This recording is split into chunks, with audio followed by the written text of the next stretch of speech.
ദിനവൃത്താന്തങ്ങളുടെ 2-ാം പുസ്തകം 7-ാം അധ്യായം 2-ാമത്തെ വാക്യം.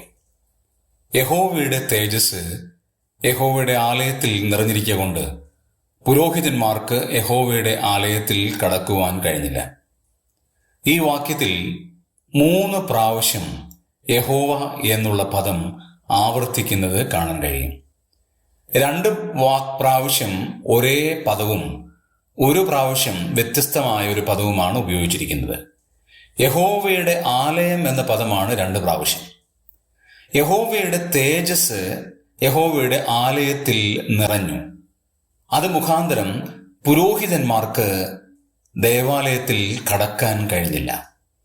ദൈവിക സാന്നിധ്യ ബോധമാണ് ആ വലിയ യഹോവയുടെ തേജസ് കൊണ്ട് നിറഞ്ഞു എന്നതിനർത്ഥമാകുന്നത്. മാത്രമല്ല, ദൈവിക ശക്തിയുടെ ഒരു പ്രവാഹം അവിടെ നമുക്ക് കാണാനായിട്ട് കഴിയും. ദൈവത്തിൻ്റെ ആത്മപകർച്ച അവിടെ വ്യാപരിച്ചു എന്നുള്ളത് നമുക്ക് ദർശിക്കാൻ കഴിയുന്ന ഒരു കാര്യമാണ്.